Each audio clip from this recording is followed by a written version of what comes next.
Oke, Assalamualaikum warahmatullahi wabarakatuh. Jadi hari ini kita akan bahas bagaimana sih menyusun alur latar belakang masalah penelitian. Ada yang ngomong penelitian ini tugas akhir gitu ya, ada yang ngomong project. Nah, saya ambil kesimpulan atau umumnya penelitian. Ini adalah media sosial saya, nanti bisa kamu ikuti. Untuk ya biasalah kalau anak muda kan biasanya ikut medsos ya. Nah, saya yang ini ikut-ikutan juga gitu. Tapi untuk IG sama Facebook itu kehidupan sehari-hari, tapi kalau YouTube itu lebih cenderung video-video pembelajaran, termasuk materi ini nantinya. Nah, kiat menyusun alur latar belakang masalah penelitian, coba lihat. Pertama, kiat pertama dulu. Jadi kiat pertama itu pahami gaya riset di bidang komputer. Jadi gaya risetnya seperti apa. Kemudian kiat kedua, jawab semua pertanyaan mengapa di judul. Jadi kamu kan buat judul tuh, nanti mengapa. Kita bahas satu-satu nanti. Kiat ketiga, itu ngebahas tentang pola alur dan pokok pemikiran paragraf. Jadi ini dibuat di latar belakang, gimana cara buatnya, pola alurnya. Kiat keempat, itu belajar menulis dengan ATM. Ini belajar menulis ya, karena dalam proses atau riset penelitian itu, selain kita bisa mencari permasalahan, yang lebih repotnya adalah menulis. Gitu. Dan menulis ini yang jarang diajarin gitu oleh dosen atau pelatihan, lebih cenderung banyaknya adalah cara mencari permasalahan, pemecahannya. Menulisnya jarang dibahas. Saya percaya bahwa ini tidak akan bisa cukup waktu untuk membahas tentang menulis ini, tapi saya ngambil kiat umumnya aja ya untuk bisa mengilhami gitu ya. Nanti barangkali ada sesi khusus lah bagaimana membuat penulisan ilmiah yang baik dan benar gitu. Nah, kita pahami kiat pertama dulu. Jadi pahami dua gaya riset di bidang komputing. Pertama adalah sebelumnya perlu dipahami bahwa gaya penelitian di bidang komputer itu terbagi dua. Yang pertama adalah secara umum ya, computer science memiliki karakteristik penelitian dan isu berhubungan dengan core teknologi dan perbaikan metode. Ini di computer science. Nah, kamu yang ada di manajemen informatika seharusnya ada di sini untuk memperbaiki, tapi kayaknya sih larinya ke information system rata-rata. Yaitu penelitian IS, atau IS, lebih cenderung ke arah isu tentang interaksi teknologi dan sosial. Contohnya tadi misalnya Karina Alam membuat stok barang di sebuah toko gitu sama Muhammad Irfan juga. Berarti dia komputer dipakai untuk sosial gitu. Kan kehidupan ekonomi ya dipakai di aspek alat bantu. Kemudian tadi Limatan juga buat aplikasi apa tadi Limatan? Saya lupa.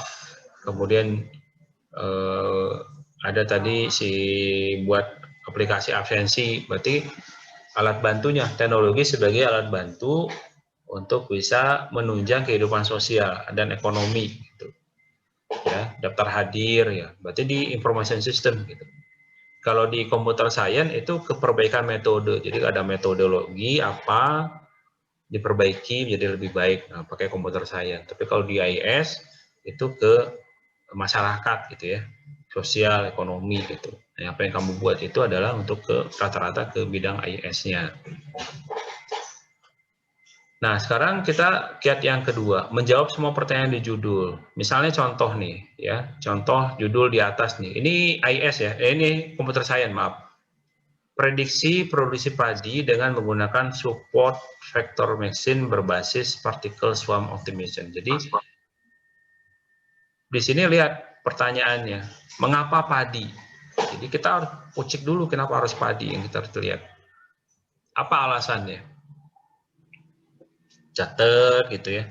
Kenapa kita harus bisa harus padi yang harus dilihat? Diuraikan dulu ya, ditulis dulu, mau tulis tangan, mau diketik segala macam ya. Kemudian pertanyaan berikutnya setelah padi, mengapa prediksi padi ada masalah? Seperti kita tahu kan padi itu kan sebuah produksi yang tidak tiap bulan gitu ya. dia ada waktu-waktunya. Nah, waktu-waktunya itu diprediksi, jadi diperkirakan supaya nanti agar harapannya bisa kita tahu tahun depan itu kita berapa dapat panen padinya. Nah, itu ditulis misalnya. Kenapa harus prediksi produksi padi? Kemudian di sini mengapa support Victor Mason ini algoritmanya? Support potensi sebuah metode atau algoritma yang dipakai sama apa aja sebelumnya gitu. Dan yang terakhir, mengapa particle swap optimization sebagai support pada super machine. Jadi mungkin sudah ada yang meneliti menggunakan metodologi support filter machine, tapi kita usulkan ditambah dengan particle swap optimization kayak gitu. Jadi harapannya lebih bagus dalam cara memprediksinya. Jadi dalam konteks di judul ini, kalau kamu misalnya judulnya tadi Muhammad Irfan apa istilahnya aplikasi stok barang di toko A misalnya. Pertanyaan sekarang, mengapa harus stok barang? Jadi itu dulu gitu. Kenapa harus stok barang? Ada apa dengan stok barang? Jadi kamu tulis dulu, cari dulu stok barang itu apa, secara definisi. Pengertiannya gimana, proses bisnisnya seperti apa, secara umum ya, belum di toko A-nya. Gitu. Nah, kemudian setelah itu, mengapa kan why kan? Jawab sepertinya dengan why. Why itu kan mengapa? Mengapa menggunakan harus pakai aplikasi untuk menyelesaikan permasalahan? Atau sebelum aplikasi, mengapa di toko A itu? Ada permasalahan apa dengan stok barang dengan toko A itu? Jadi setelah kita bahas stok barangnya, kita gabungkan dengan stok barang dengan A-nya, toko A-nya. Kamu tulis gitu ya, kamu baca. Setelah itu, baru ke metodenya, aplikasi pembuatan stok barang. Kenapa pakai aplikasi? Memang kalau pakai aplikasi, nah kamu definisikan dulu aplikasi itu apa, alat bantu untuk apa, sudah pernah aplikasi pembuatan stok barang itu udah pernah belum dibuat oleh orang lain, jangan kan udah banyak yang buat. Nah kamu lihat gitu ya, sebelum kamu buat sendiri, kamu lihat dulu aplikasi stok barang yang dibuat oleh orang lain gitu. Ada permasalahannya apa gitu, dibuat di situ gitu. Jadi artinya semuanya itu diatur di step by step gitu. Nah, itu dicatat. Gitu ya. Tadi ada yang buat aplikasi absensi. Absensi itu ngapa harus absensi? Benar nggak kata-kata absensi? Jangan-jangan salah. Ya, aplikasi atau kehadiran misalnya. Kenapa kehadiran itu apa? Mengapa itu dijawab dulu kan? Mengapa? Why? Pertanyaan jawabannya apa? Di sekolah itu hubungan dengan sekolah, absensi dengan hubungan dengan sekolah. Kenapa dibutuhkan oleh sekolah namanya daftar hadir itu? Nah, cara yang paling gampang adalah nanti observasi. Nah, teknik observasi nanti kita pakai teknik khusus ya. Bagaimana cara observasi yang benar. Tapi saya kasih gambaran dulu paling awal adalah observasi yang pertama adalah kalau kamu ngambil data di toko, kamu wawancara dengan punya toko, catat kenapa dibutuhkan, masalahnya apa gitu, ya. Kemudian setelah itu baru kamu googling materi yang sama gitu, googling materi yang sama. Nah, saya ambil umumnya aja dulu ya. Jadi googling itu, gitu ya, sebentar.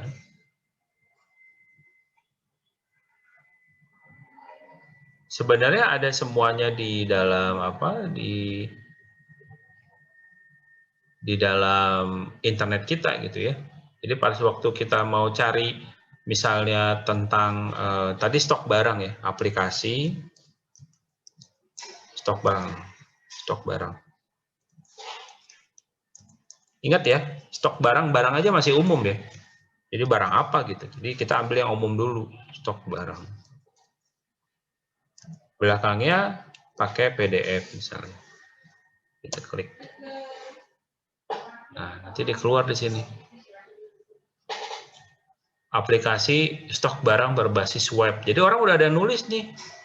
Aplikasi perjalanan barang PT CAD Solindo. perancangan aplikasi inventory barang. Nah, stok barang juga kan inventory. Nah, ini kamu bisa download semua. Ya, kamu download. Misalnya, kamu download lagi. Jadi download gitu ya, dilihat gitu. Nah, di sini udah ada yang muncul nih. Aplikasi persediaan barang PT CAD Solindo menggunakan metode waterfall. Ini judulnya. Nah, kita lihat di sini. Apa sih yang dimaksud dengan ini? Gitu ya, baca dulu gitu. Nah, kan ini misalnya website merupakan salah satu media informasi. Nah, kalau saya kurang setuju, mendingan kamu bahasnya tentang aplikasinya dulu. Itu gaya penulisan ya, gaya penulisan saya seperti itu. Kalau dia lebih cenderung ngebahas tentang websitenya gitu. Sekali lagi itu website alat bantu, jadi ini bukan di paragraf pertama, tapi nanti paragraf terakhir aja gitu untuk masalah cari solusinya. Tapi yang utamanya adalah bahas tentang aplikasi persediaan barangnya gitu. Persediaan barang itu apa, dibahas di sini. Coba kamu sesuai dengan jawaban yang pertama tadi, why, apa gitu. Nah itu, lalu kita mau nampilin ya, apa istilahnya, paper yang tadi udah kita download yang berikutnya gitu. Nah, sebenarnya ini nih. Pembuatan aplikasi stok barang berbasis web di gudang spare part pada PT Arwana Citra Mulia Tangerang. Kita lihat lagi di bab satunya lagi. Kan ini udah selesai mereka nih ya. Tugas akhirnya mereka udah pada buat gitu ya.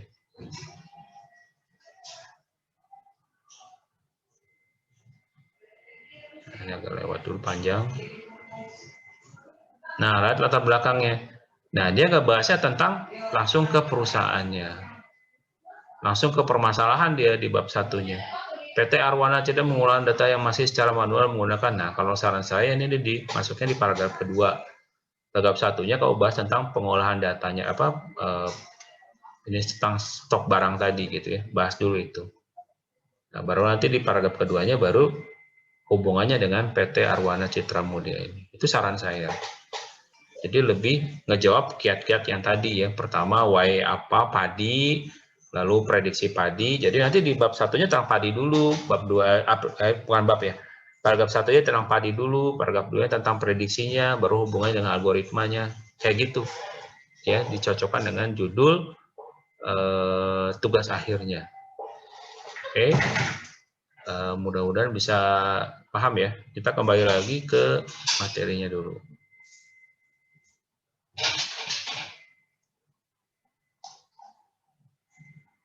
Nah, sekarang kiat 3, buat pola alur dan pokok pikiran paragraf, namanya Om Kakak Masa Soltu gitu ya.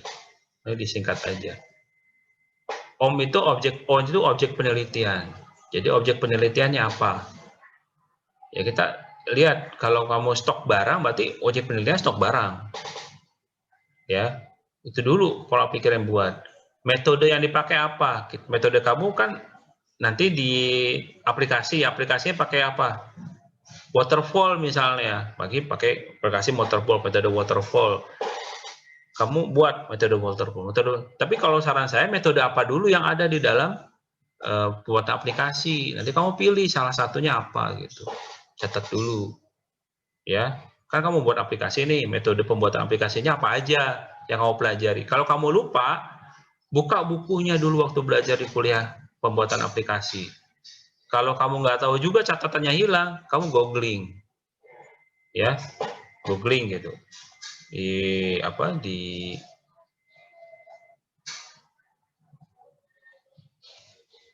Oke.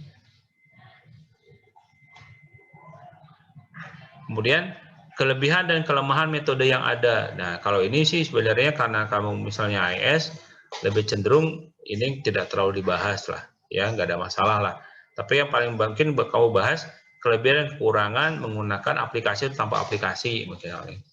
Kalau pakai aplikasi gimana? Kalau nggak pakai aplikasi gimana? Kan karena sebelumnya kan stok barangnya manual, berarti ada masalah nih.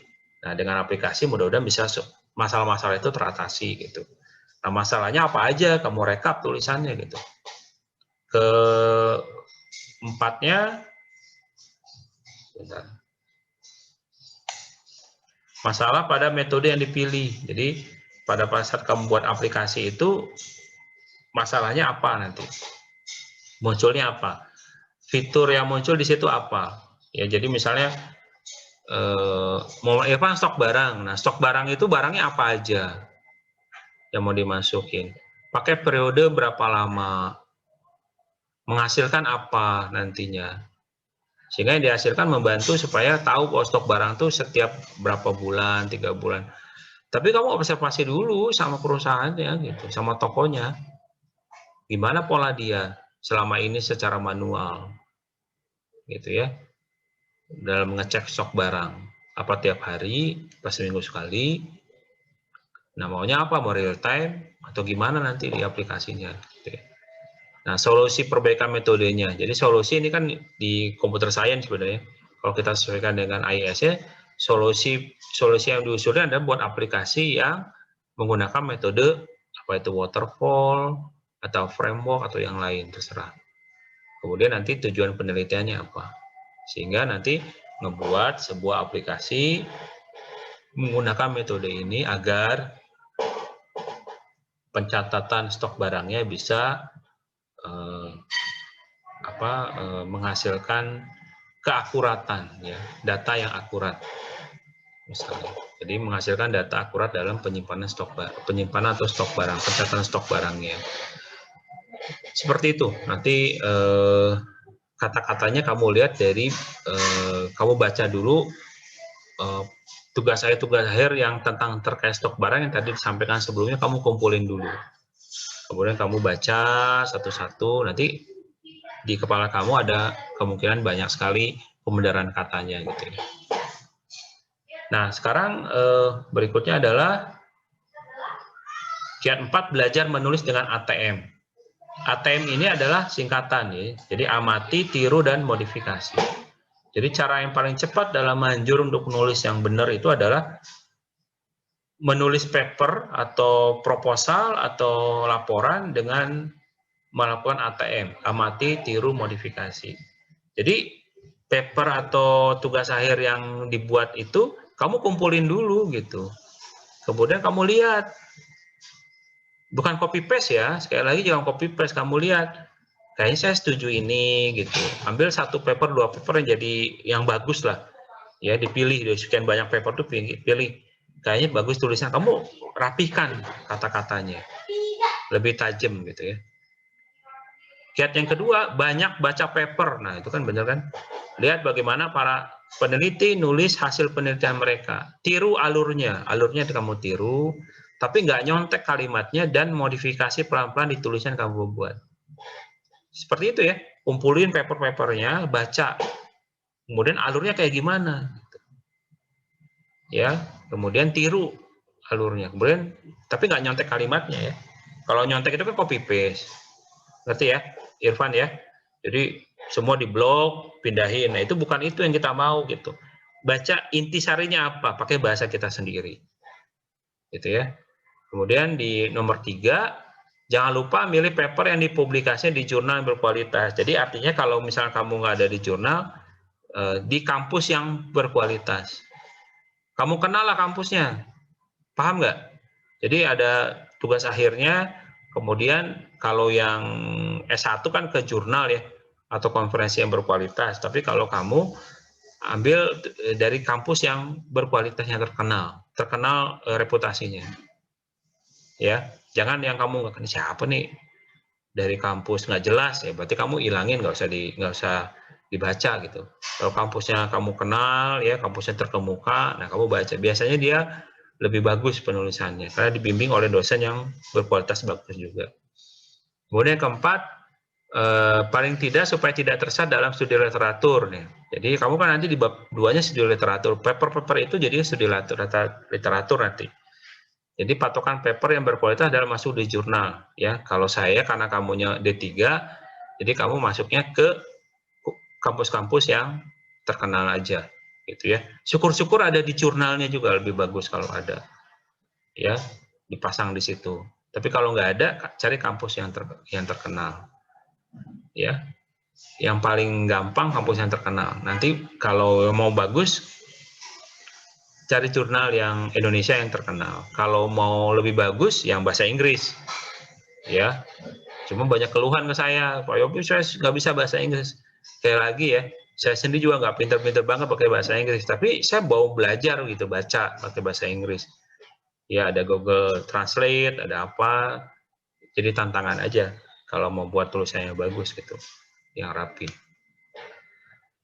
Baik, jadi sekarang kita buat latar belakangnya. Pertama, riset background. Jadi latar belakang masalah penelitian itu adalah bagian pertama. Itu sangat penting dalam menyusun tulis ilmiah. Makanya di bab 1, subbabnya adalah riset background atau latar belakang.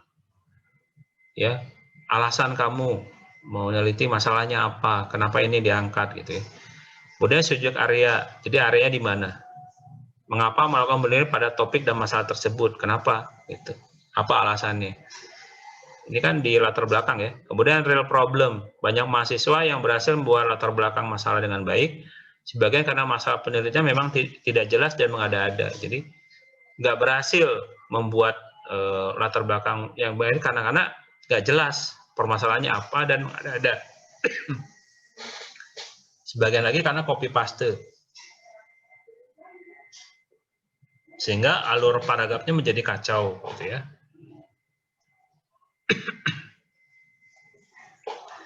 Kemudian yang terakhir, part of solution. Jadi coba buat tulisan khususnya mempermudah mahasiswa bimbingan di bidang komputer yang sering galau. Jadi buat masalah bagian permasalahannya seperti apa. Jadi bimbingan dengan pembimbing. Kalau ternyata ada masalah, ya.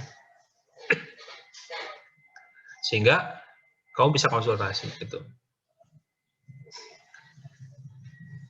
Oke. Nah, kita lanjutkan yang terakhir ya. Komprehensif. Jadi komprehensif itu nyambung, antara paragraf 1, 2, 3 nyambung. Jangan ada yang bab 1 cerita apa, paragraf 1 cerita apa, paragraf 2-nya cerita yang lain. Ya, harusnya nyambung gitu ya. Kemudian tulisannya baik. Hanya membaca latar belakang masalah, orang langsung bisa ngerti apa sih jadi masalah kamu gitu. Nah, 6 pola alur yang tadi kita bahas ada 6. Jadi singkatannya OMK masalah itu tadi yang dibahas kita di awal tadi. Ya. Baik, saya rasa itu ya untuk apa? Ngebahas tentang latar belakang. Mudah-mudahan ini membantu ya, membantu. Nanti apa istilahnya, coba dulu. Awalnya pasti susah ya, tapi nanti lama-lama kamu akan ngerti. Baik, saya rasa itu ya yang bisa saya sampaikan dalam apa penyampaian materi tentang pembuatan kiat-kiat latar belakang masalah tugas akhir atau penelitian. Mudah-mudahan dengan adanya materi ini itu membantu kalian atau kita semua untuk membuat sebuah latar belakang yang baik. Latar belakang itu di bab 1 aja, di subbab bahkan. Tapi itu bisa mewakili semuanya, bahwa kita mau nulis apa, masalahnya apa, bisa dibaca di latar belakang. Dengan latar belakang yang baik, dosen pengujinya akan mengerti, oh ternyata ini maksudnya gitu. Jadi clear permasalahannya. Baik, itu yang bisa saya sampaikan dalam penyampaian materi ini. Mudah-mudahan bermanfaat. Saya akhiri. Bila bisa bilhaq. Wassalamualaikum warahmatullahi wabarakatuh.